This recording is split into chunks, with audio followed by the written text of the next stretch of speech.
അമേരിക്കയുടെ ഓരോ തന്ത്രങ്ങളും പല ഘട്ടങ്ങളിലായി പൊളിഞ്ഞ് താഴെ വീഴുന്ന രംഗങ്ങളാണ് ഓരോ സമയത്തും വാർത്തയായിട്ട് വരുന്നത്.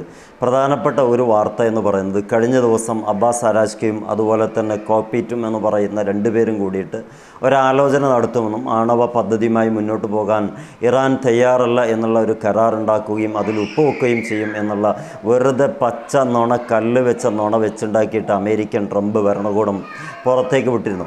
പക്ഷേ അതിൽ പലരും വലിയ വാർത്തയായി കൊടുത്തിട്ടുണ്ടെങ്കിൽ പോലും അതിൻ്റെ നിജസ്ഥിതിയിലെ കാര്യങ്ങളൊക്കെ അന്വേഷിച്ച് നോക്കുമ്പം അങ്ങനെ ഒരു വർത്തമാനമേ ആയത്തുള്ള ഖമനയോ അദ്ദേഹം നേതൃത്വം കൊടുക്കുന്ന ഇറാൻ ഗവൺമെൻറ്റോ പുറത്തുവിട്ടിട്ടില്ല എന്നുള്ളതാണ്.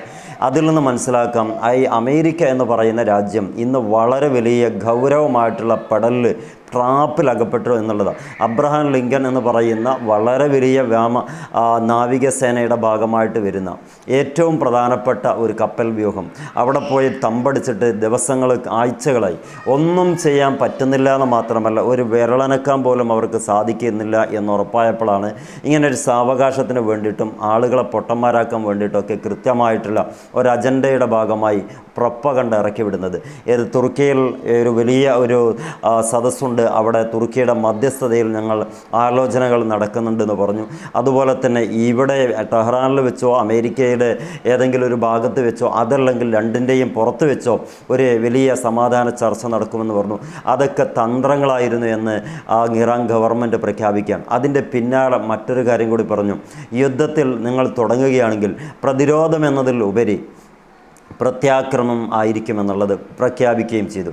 എന്ന് പറഞ്ഞാൽ കഴിഞ്ഞ 2025 കണ്ടതുപോലെ നിങ്ങൾ പറയുമ്പോൾ സീസ് ഫയറിനെ ഞങ്ങൾ അംഗീകരിക്കാൻ നിങ്ങൾ വിചാരിക്കേണ്ട, നിങ്ങളാണ് തുടങ്ങുക, ഞങ്ങൾ തുടങ്ങാനിരിക്കുന്നില്ല. പക്ഷേ തുടങ്ങുന്നത് എങ്ങനെയാണെങ്കിലും ശരി നിങ്ങളുടെ കണക്ക് കൂട്ടലുകളൊക്കെ തെറ്റിച്ചുകൊണ്ട് എവിടെയൊക്കെ നിങ്ങളുടെ അസറ്റ് സൂക്ഷിച്ചിട്ടുണ്ടോ നിങ്ങളുടേതായിട്ടുള്ള കാര്യങ്ങളൊക്കെ ആ വലിയ ഒരു അസറ്റിനെ ആ തീഗോളം വിഴുങ്ങുക തന്നെ ചെയ്യും. അതിൽ പ്രധാനപ്പെട്ട അസറ്റുകളായിട്ട് എണ്ണിപ്പറയുന്നത് ഒന്ന് സൗദിയെയും ഒന്ന് ഒമാനെയും അതുപോലെ തന്നെ ഖത്തറിനെയും UAE-നെയും ബന്ധപ്പെട്ട മേഖലകളെയും സിറിയയും ഇറാഖിനെയും ഒക്കെയാണ്. അവിടങ്ങളിലുള്ള എല്ലാ സംഭവങ്ങളും ഞങ്ങൾ ഒഴിവാക്കും. അപ്പോൾ ഇറാഖിൽ നിന്ന് തൽക്കാലം ഒരു പിന്മാറ്റം പോയിട്ടുണ്ട്.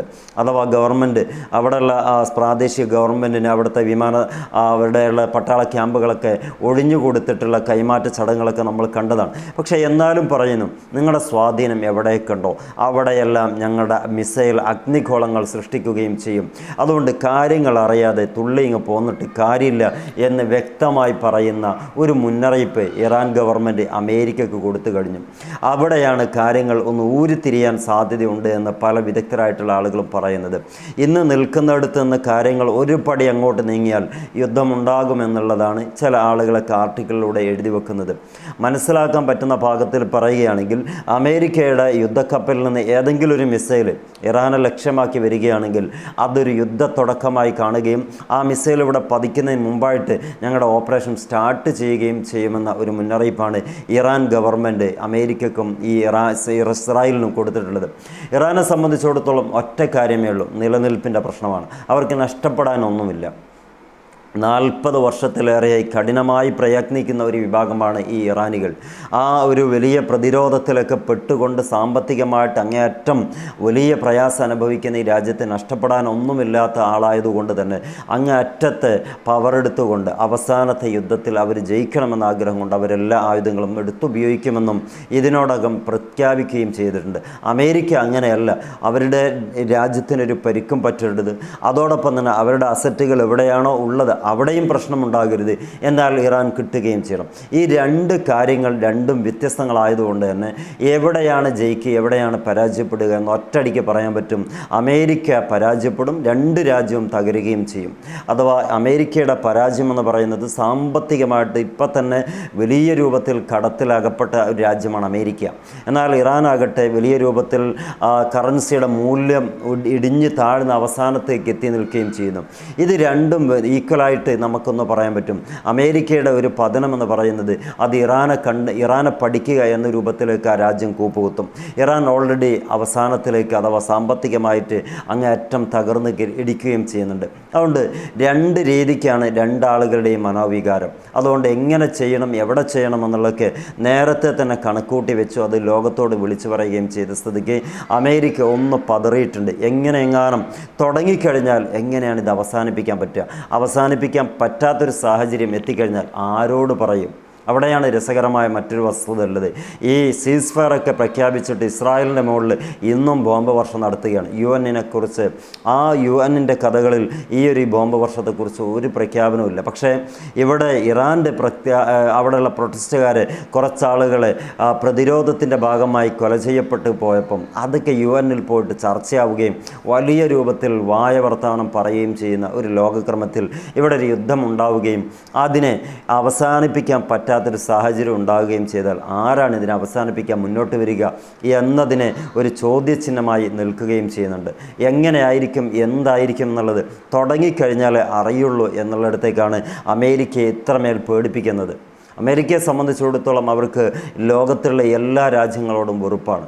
ബിസിനസ് താല്പര്യങ്ങൾക്കപ്പുറം ഒരു അന്തർധാര നല്ല രീതിക്കുള്ള ഒരു ബന്ധവും അമേരിക്കയ്ക്കില്ല. അത് എക്കാലവും അങ്ങനെ തന്നെയാണ്. ഇന്ത്യയിലും അങ്ങനെ തന്നെ. ഇപ്പോൾ കൊട്ടിഘോഷിക്കപ്പെടുന്ന നമ്മുടെ പ്രധാനമന്ത്രിയുടെ വാക്കുകളൊക്കെ നല്ലതാകട്ടെ എന്ന് നമുക്ക് പ്രത്യാശിക്കാം. പക്ഷേ അമേരിക്ക വലിയ രൂപത്തിൽ വേദനിപ്പിച്ച ഒരു രാജ്യമാണ് നമ്മുടെ രാജ്യമെന്ന് നമുക്കൊന്ന് മനസ്സിലാക്കൽ നന്നായിരിക്കും. ഏതെങ്കിലും അർത്ഥത്തിൽ അങ്ങോട്ടോ ഇങ്ങോട്ടോ ഒന്ന് അഡ്ജസ്റ്റ്മെൻറ്റ് ചെയ്യുമ്പം ആ ലെവലിൽ ചങ്ങലക്കിട്ട് പറഞ്ഞു വിട്ട ആളുകളെക്കൊന്നും മറക്കാൻ നമ്മൾ പാടില്ലായിരുന്നു. എന്താണെങ്കിലും വരാനുള്ള കാര്യങ്ങൾ വരുമ്പോൾ മാത്രമേ അറിയുള്ളൂ എന്നുള്ളിടത്തേക്കാണ് കാര്യങ്ങൾ എത്തിയിരിക്കുന്നത്. അമേരിക്കയും ഇറാനുമായിട്ട് ഒരു ചർച്ചയ്ക്കും നിൽക്കുന്നില്ല എന്ന് മാത്രമല്ല, ചർച്ചയുടെ കവാടങ്ങളൊക്കെ അടച്ചു കഴിഞ്ഞു. തീരെ ഒരു നിലപാടില്ലാത്ത ഒരു രീതിയാണ് ട്രംപ് പലപ്പോഴും പറഞ്ഞുകൊണ്ടിരിക്കുന്നത്. 48 മണിക്കൂർ കഴിഞ്ഞു, വീണ്ടും 48 മണിക്കൂർ കൊടുത്തു. ഇപ്പം മണിക്കൂറുകൾ കഴിഞ്ഞ ആഴ്ചകളായി ഈ അവസാനത്തെ മണിക്കൂർ എന്ന് പറയുന്നത് എപ്പോഴാണെന്നുള്ളത് അറിയില്ല. കാരണം ഓരോ സമയം ട്രംപ് പറഞ്ഞുകൊണ്ടിരിക്കുന്നത് സമയം അതിക്രമിച്ചുകൊണ്ടിരിക്കുന്നു, പെടുന്നതിനെ തീരുമാനമെടുക്കണം.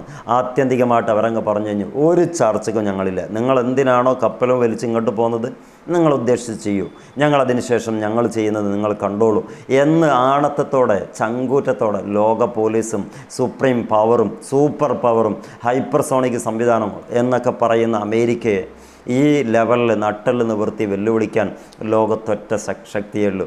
അത് ഇറാനാണെന്ന് ലോകം അറിയാതെങ്കിലും വിശ്വസിക്കേണ്ടി വന്നിട്ടുണ്ട്.